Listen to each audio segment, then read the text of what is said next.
আল্লাহ, আজ কাজ পেলে মাকে ওষুধ কিনে দিতে পারবো। তুমি আমার সাহায্য করো।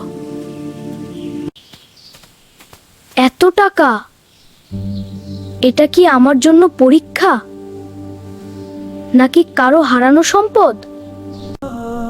এই টাকা দিয়ে আমাদের সব কষ্ট দূর হয়ে যাবে, কিন্তু এটা তো আমার নয়।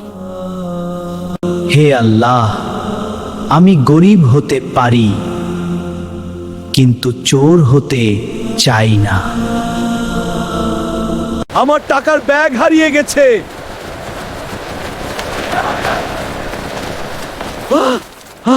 কেউ দেখেছো কোথাও? হ্যাঁ, এটাই তাহলে তার টাকা। তাহলে তার টাকা হবে, তার টাকা নজে আমাকে পরীক্ষা করছেন। চাচা, আপনি কি এই ব্যাগটা খুঁজছিলেন?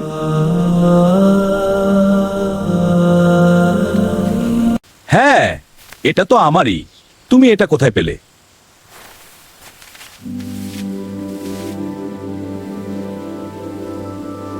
রাস্তার পাশে পেয়েছিলাম,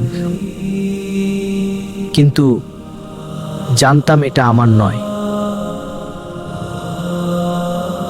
তুমি চাইলে সব রেখে দিতে পারতে, কেউ জানতো না।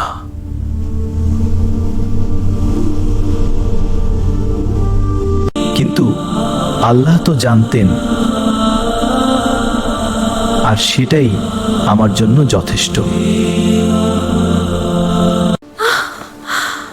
আজকের দিনে এমন সততা খুবই বিরল।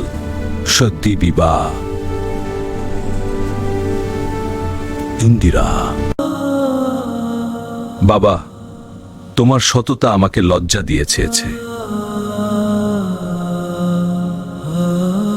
বাবা, আমি এতদিন শুধু লাভের কথা ভেবেছি, ঈমানের কথা ভাবিনি। চাচা, আল্লাহ আমাদের রিজিক ঠিক করে দেন। হারাম দিয়ে সুখ আসে না। আজ থেকে আমি সততার পথে চলবো, ইনশাআল্লাহ।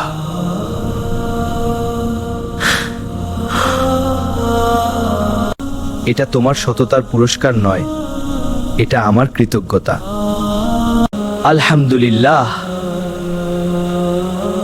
তুমি আমার সম্মান রক্ষা করেছো। সততা মানুষকে গরিব থেকে ধনী বানায়। ঈমানই আসল সম্পদ। মনে রাখুন, আল্লাহ সব দেখেন। সততার পথেই জান্নাতের পথ।